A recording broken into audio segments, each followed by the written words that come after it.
might put me on with me.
Good afternoon, everyone.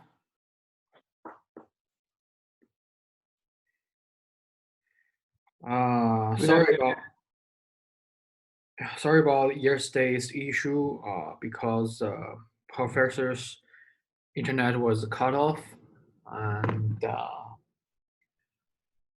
so we will go over the summer tech next Tuesday, but we have to submit on time is tomorrow. Okay. So I think everybody was almost done yesterday for the some tech assignment. When you finish, please submit it tomorrow before midnight. Is there a minimum length requirement, or is it like the Supernozo write up where it's kind of like 12 font single space and answer every question? The font is the same thing, or the space is the same thing for the previous assignment, but there is no uh, limit of how much you want to how much you want to finish the The assignment. length. There's Yeah. no minimum. So yeah, for each question, only just a few sentence is enough. Okay. Yeah. Thank you. No problem. Okay, let's start. Um,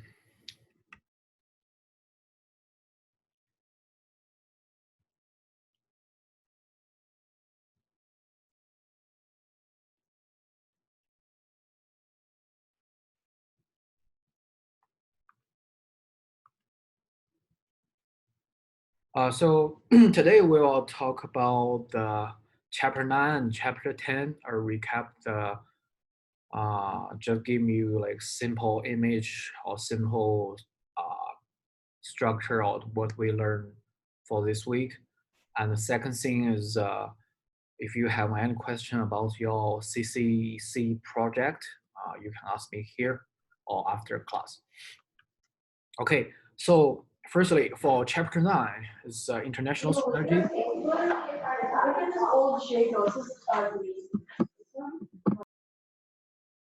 Okay, let's mute everyone.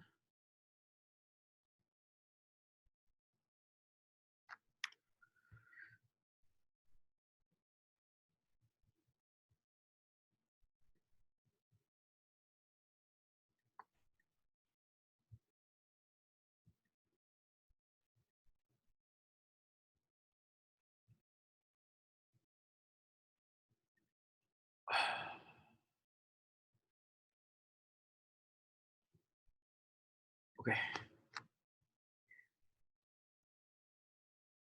So for chapter 9, there are basically there are 3 questions we need to answer. The first one is why firms expand internationally. The second one, where is firms should expand, and lastly, how firms compete internationally. So why, where, how? Okay, so the first one, why firms expand internationally.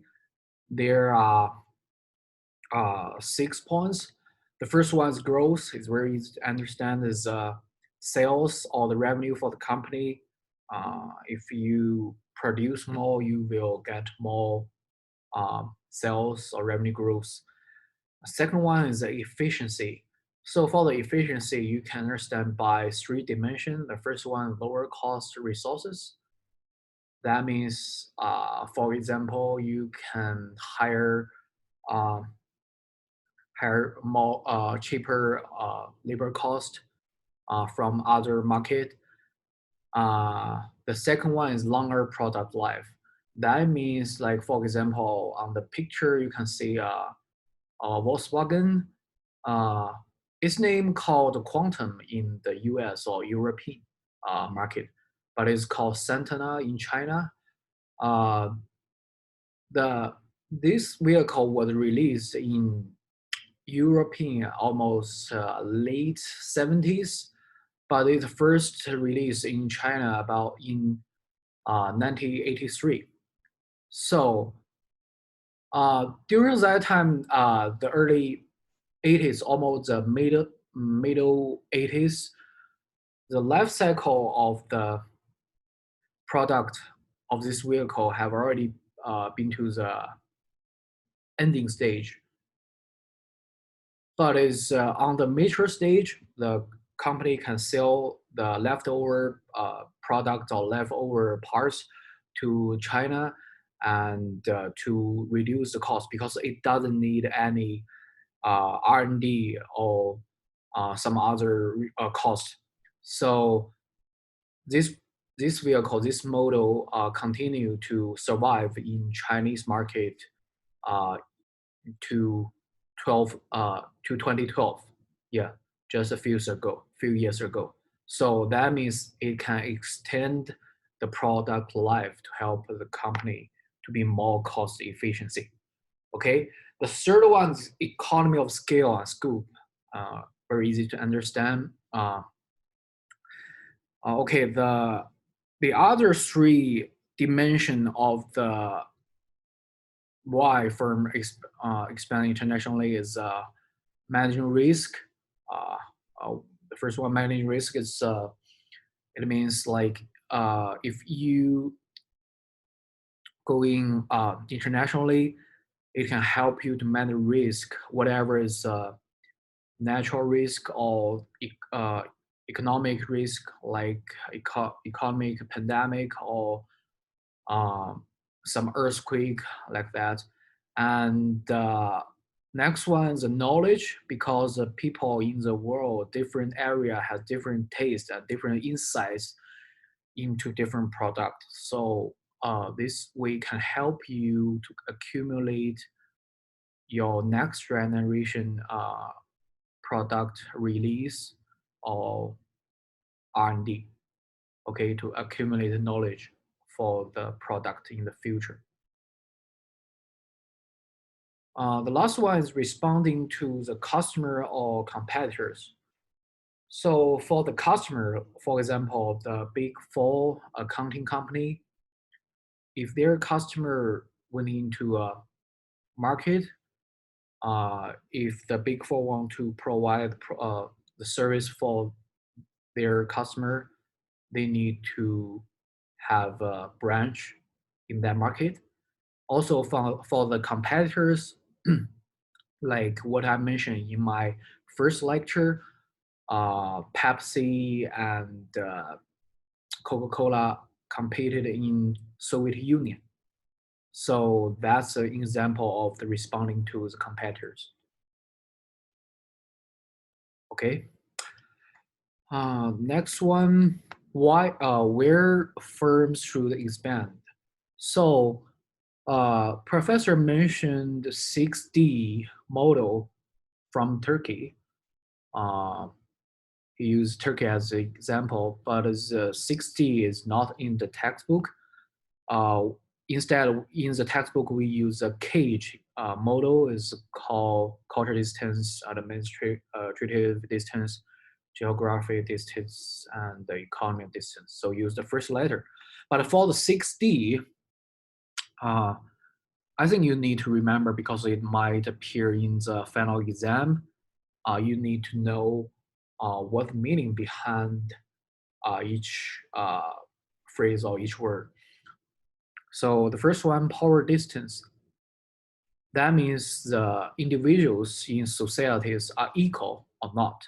The second one, individualism, is called I or we. That means the society will take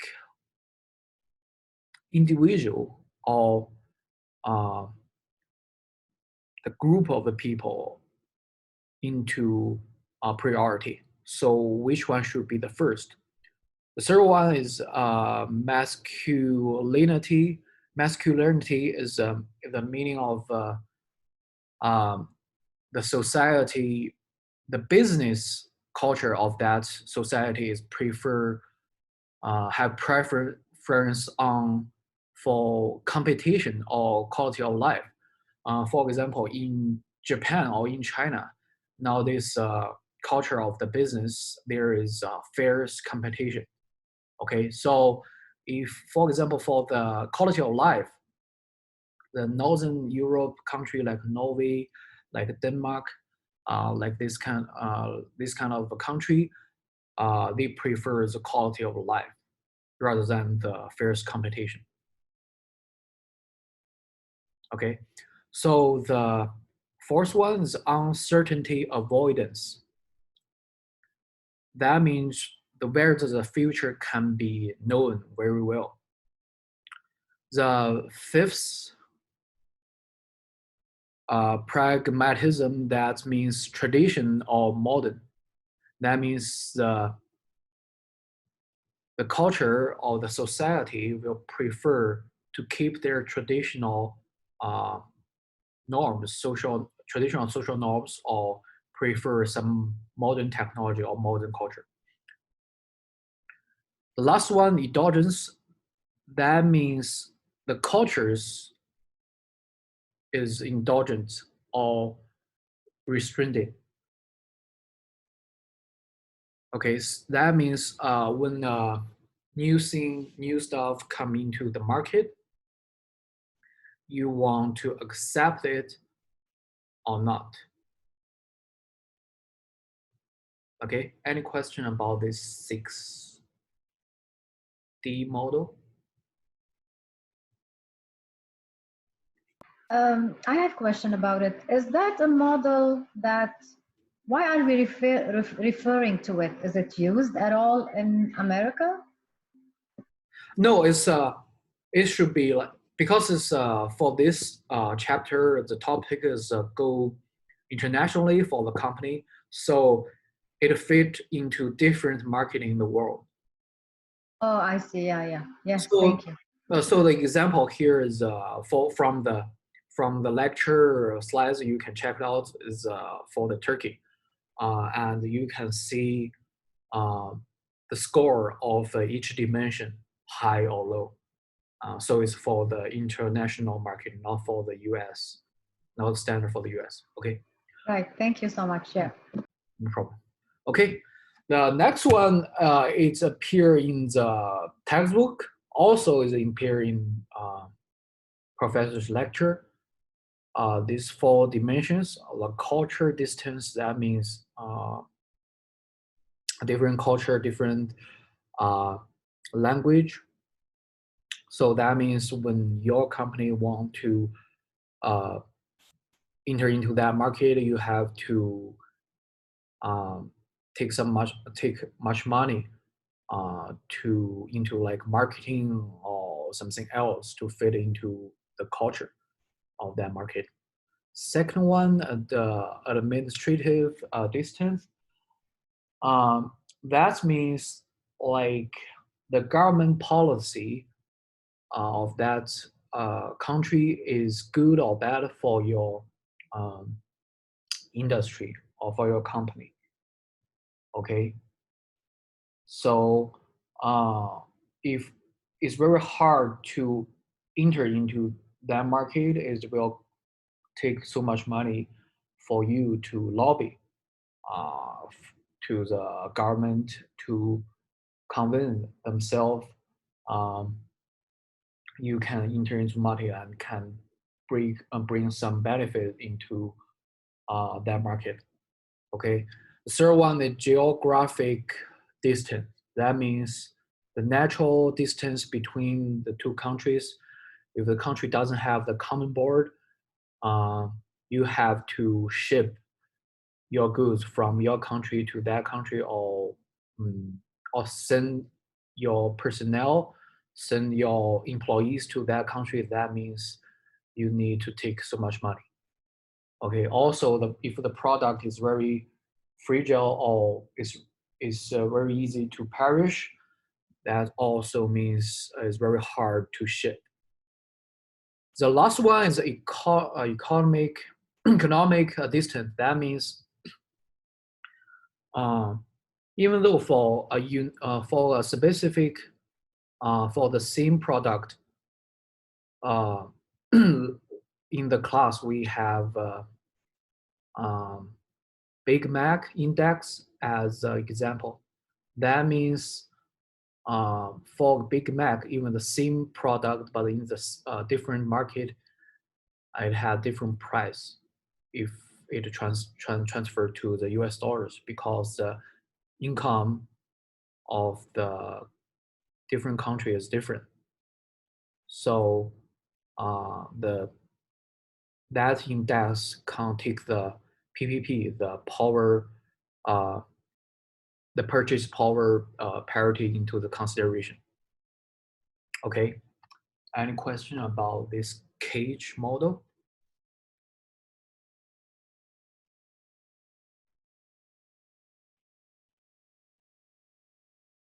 Okay, so when you answer your questions on the final exam, when professor mentions where firms should expand, there are so many reasons you should consider.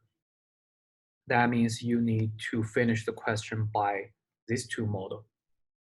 If they if he doesn't mention which one you needed to, or which model you need to use, so it's better for you to answer by these two model. The next one is how firms compete internationally. Also, this content didn't appear in the textbook, but it's similar. Um, the three ways you can achieve the internationalization. The first one is foreign direct investment. That means like you invest money from another country to a new market. to build your infrastructure or equipment or buy equipment or the manufacturer. Okay. The second one is multinational firms. Also, we can combine these two together, the multinational firms and the globalization. The difference between these two is multinational firms. That means it's the activities of the company appear in so many countries, but that not means they appear in the most of the countries. They only pick some countries they think their their activity will run smoothly. Okay, but for globalization, that means they want to build their activities in different, almost all the countries in the world. Okay. And another point for this how firms compete internationally is local responsiveness and the global integration. The professor in his slides, he said local responsiveness and the standardization. But you can think global integration and in standardization, same thing. Because the local responsiveness, the meaning of that is customization for local market. That means you need add some cost to fit into that market, okay, to get higher market share. But for the global integration, that means you need to reduce your cost by standardization. So that means consistency across different countries for your product. Okay.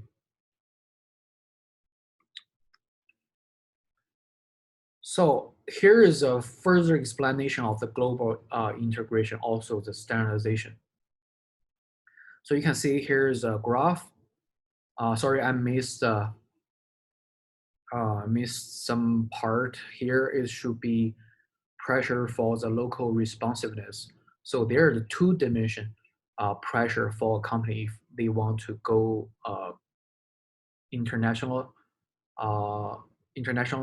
So the first one on the x-axis is pressure from the local responsiveness. That means you need to customize for the market.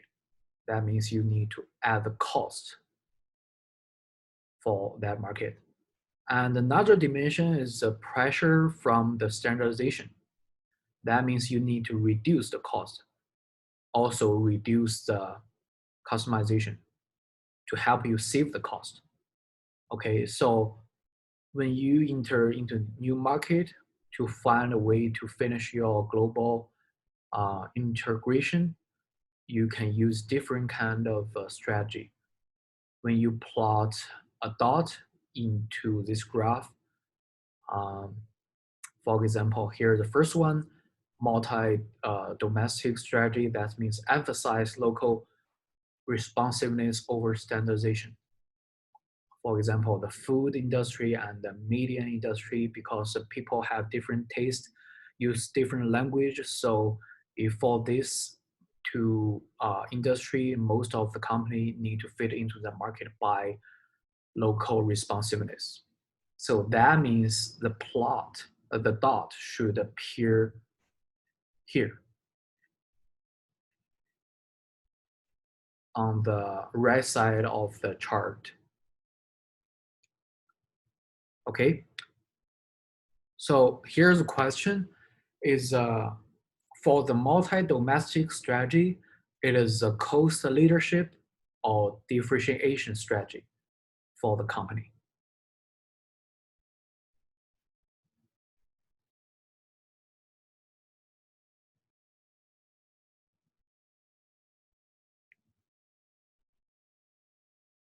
The question isn't very clear. What do you mean? It's a cost leadership or differentiation? I mean, Okay. to do what? Let me elaborate again. So for this multi-domestic strategy,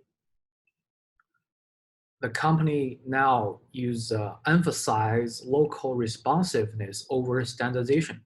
So that also means they use which kind of strategy on the perspective of cost leadership or differentiation strategy on this level.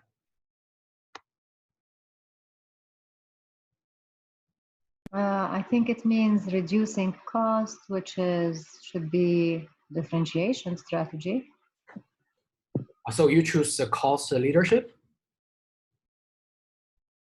Cost leadership means reducing the cost. Right. Oh yeah, that's true. Yeah.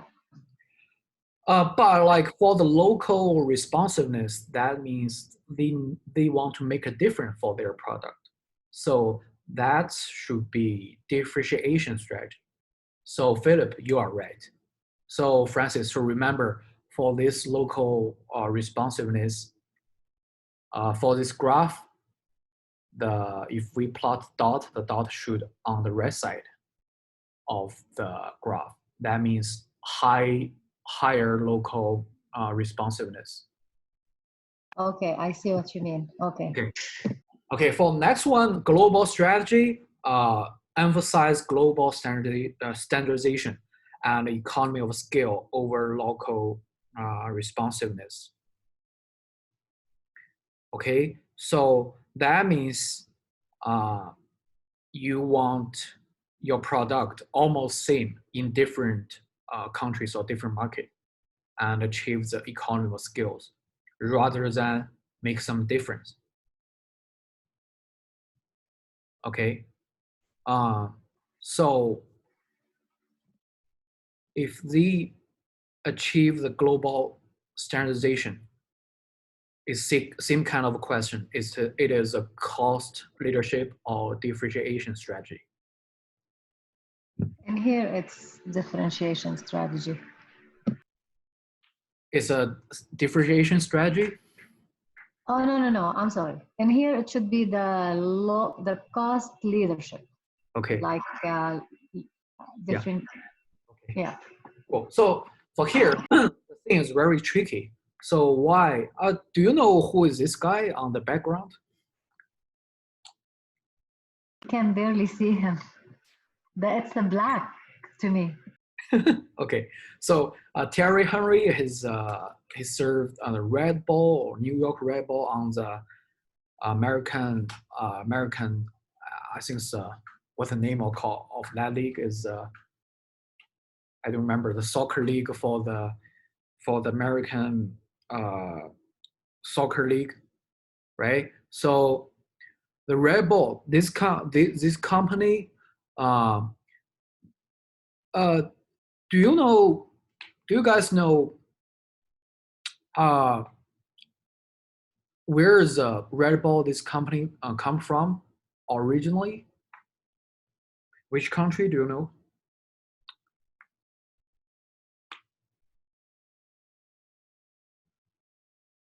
Austria. Yeah, cool. So Austria. Austria has because like if you see this logo on the jersey, that Red Bull is from Austria, but is originally from Thailand. So especially in some Asian market, Philippines or like Korea, maybe some of the Thailand version Red Bull appear in that market. At the very beginning, almost 70 years ago, 60 or 70 years ago, it was released in Thailand firstly, and then Austria businessman bring into Austria and bring into the Western country. So if you see this logo is Red Bull from the Austria. So for Red Bull, it can achieve the global standardization. It can achieve cost leadership by global standardization because the taste of the Red Bull almost same, and the Austria version Red Bull, they are all produced from Austria. So they build a manufacturer adjacent to the Red Bull headquarter, Austria. Okay, so it can achieve cost leadership. But Apple is very tricky example. They, in the smartphone or the portable devices market, they can make a differentiation strategy by globalization, by global standardization. Like you can see in different markets in every corner of the world, the smartphone there, the iPhone, the iPad, or the MacBook is the same. So, but it's still different from other competitors. So they can also achieve differentiation strategy by global standardization, even though they have already reduced the cost by this way. So it's very interesting. Does this make sense to you?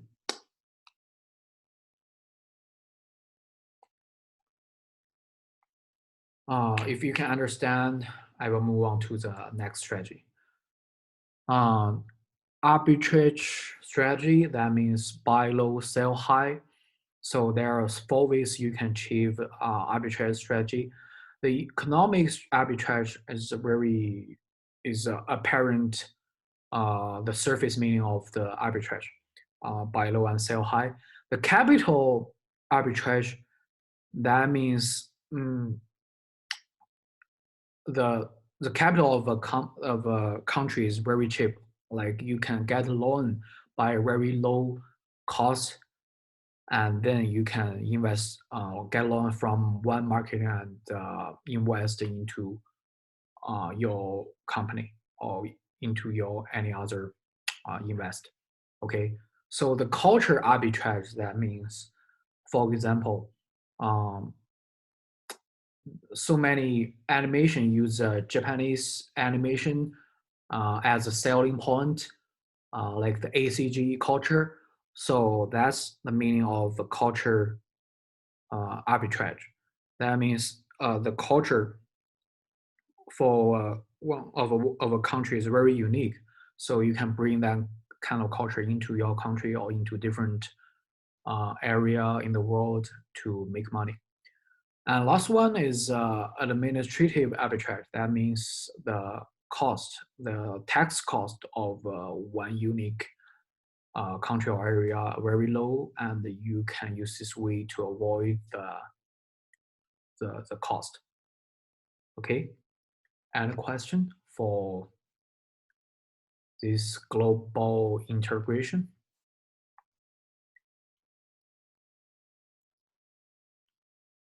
Okay, so after the explanation of the global integration, I think you will be more familiar with these two.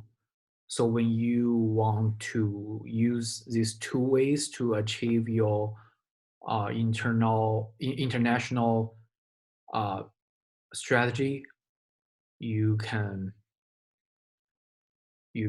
choose which, depends your situation, choose one of them.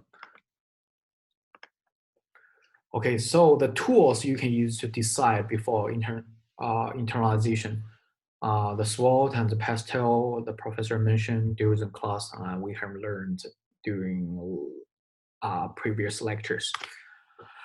The chapter 10, innovative strategy. So the 3 parts here, what is innovation, understanding business models, categories of innovative strategies. The first one, the concept of the innovation is very easy to understand, and you need to know what is radical innovation. That means innovation that draws on a different knowledge base, technology, or methods to deliver value in a unique way. That means totally different from other competitors. Okay, use some new technology or new method. Innovative strategy, that means introduce fundamentally different business model than rivals, than competitors.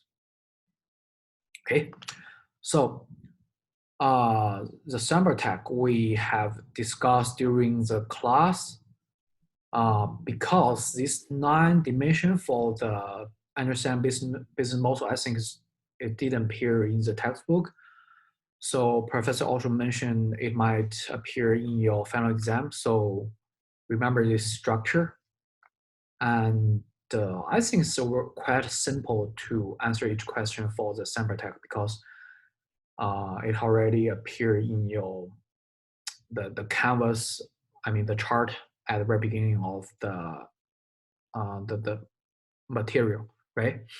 So do you have any question for the assignment, for this Summer Tech assignment?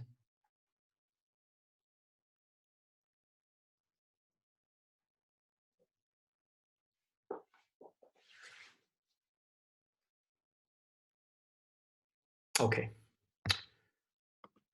The next one is categories of innovative strategies. The first one is configuring the, oh, I want to mention, for our textbook, we have almost 6 or 7 dimensions, but the professor only mentioned these 2. So I think remembering these 2 is enough. The first one is configuring the value chain to eliminate activities.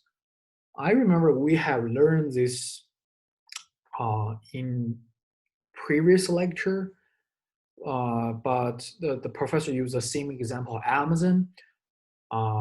They eliminate the activity in value chain, and they eliminate the distributor, so they don't need to invest money into the distributor, so it can help them save money. Yeah, so it is an innovative strategy for the Amazon to compete in the market. Okay, the second one is the blue ocean strategy. So opposite to the blue ocean strategy, it is a red ocean strategy. That means in step into a very fierce competition market, like smartphone market, because we already have Apple, Samsung, and so many other companies. So if you want to step into that market now, you step into you are choosing the red ocean strategy. So the blue ocean strategy, that means creating new markets by targeting non-customers. That means you have never select or choose this segment or create a segment or create some demand for some group people. Like here's an example of Amazon. They introduce Kindle drone delivery to deliver their goods. Also the cloud-based computing, Amazon Prime, or 1-hour delivery. That's very innovative in the US market. Okay, so bring your company into a totally or brand new image in terms of your segment or creating new demand for the market. That is a blue ocean strategy.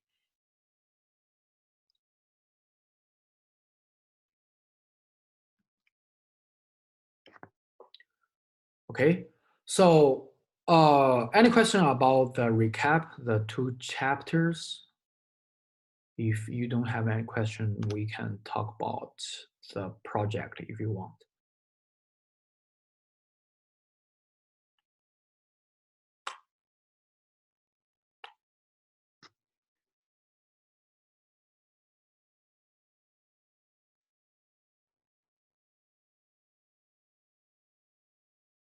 No?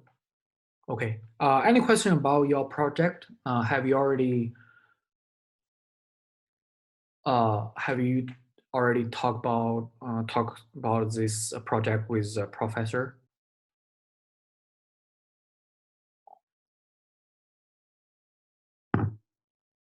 Yeah, we did. Okay. So how's everything going? Mm, we are still doing some researches. We are just getting from some suggestion from our teammates to see what the three products can be, and yeah, that's it. We are just working on it. Okay. So Philip, I remember last office hour we mentioned for the short-term plan, uh, the company should reduce the cost by eliminating some activity. But in the morning discussion session, one students told me like during their meetings, professor told them they have to pick a new product for the new produce a new product for the short term plan. So I'm not sure in your meeting the professor mentioned or not. Yeah, he also mentioned that. So you have to pick a new product to produce, right? Even for the short term, right? Yeah, I also asked him Okay. if we can make some of the current product more efficient, but he said no, just go for new product. Can you share what's your product now for the short term? Or it's you can or it's a secret if you want to keep it. Yeah, let's keep it secret. Because we only have 12 months for the short term, so I think for every because like you cannot step into a very complicated technology, so that means your product is very have to step into a like um, into a red ocean strategies. That means that the competition will be very fierce, so the product will be very low end, something like the some decorative material like put on the wall, something like that. So I think the only thing you need to mention, because almost everyone, I think for the short term, the product all is same, the teapot, the wall, the tail, maybe the toilet, something like that. So I think you need to make a little bit uh, difference to other competitors. That's enough. Just have a one single very interesting selling point. And the most important for the short term is reduce the cost. How you can reduce the cost. Also, for producing the new product for your short term, you need when you pick a company to collaborate with you. Like if you want to bring something in house, or you just want to collaborate with them and keep each other independently. I think keeping each other independently will be more uh, beneficial to your short term because it will save cost. Okay, so you can consider your project for the short term by this way. But for the midterm and long term, I think you can accumulate enough technology, step into a different market, and also you can base what you have owned. Like, for example, now the company is producing some ceramic material which can for the engine because it can tolerate the high temperature. So you can use this character to find a new product for your company. Maybe it's very adjacent to your current product, but it's still very useful for your it will be work very smoothly and perfectly for your midterm and long-term plan. Okay.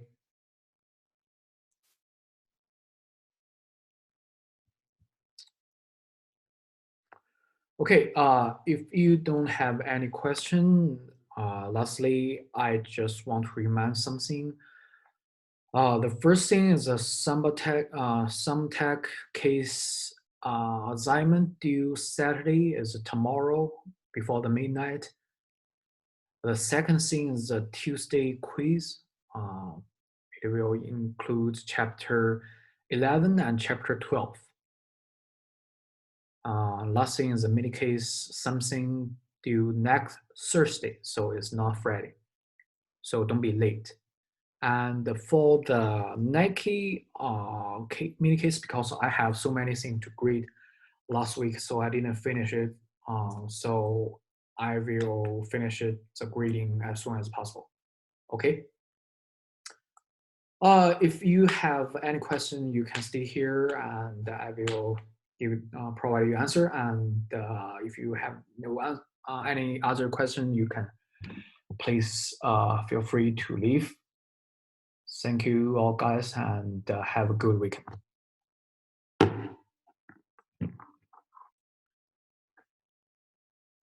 Thank you. Have a good weekend. Thank you.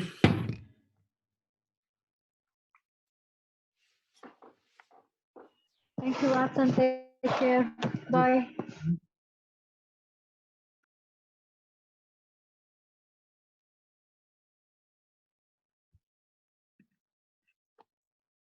Hi, Watson. I had a question.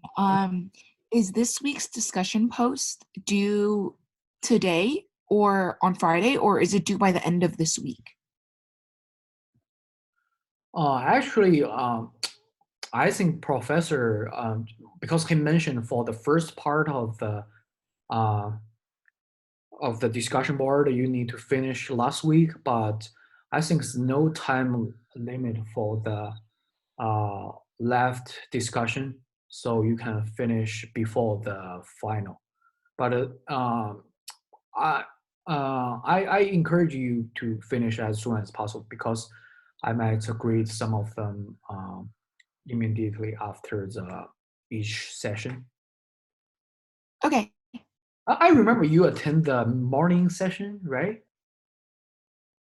Or not? For discussion today? Yeah. No, I attended this session, not the morning one. Okay, I see. Thank you. Not the one at 10 a.m. I attended the one right now at 1. Okay, no problem. Because I remember I answered a question during this morning session. Oh, no, that's not me. Okay, no problem.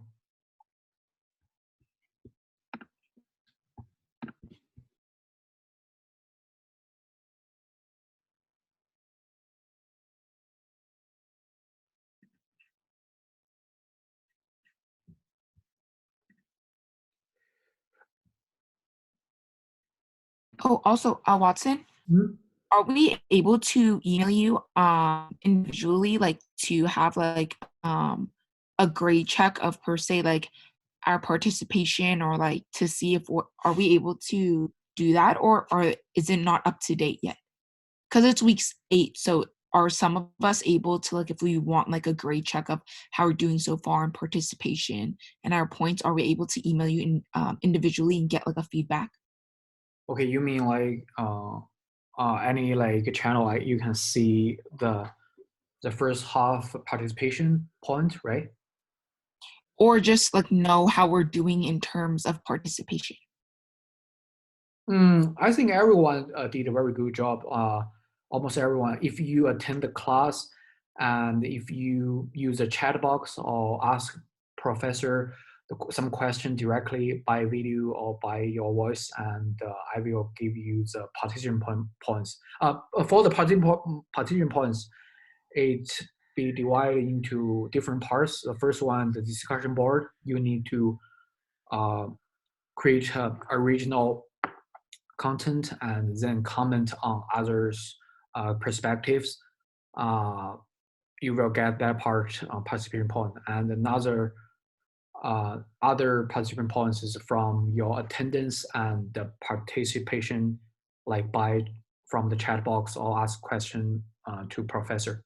So if you finish most of them, you will have a relatively high score of the participant points total. Okay. Thank you. No problem.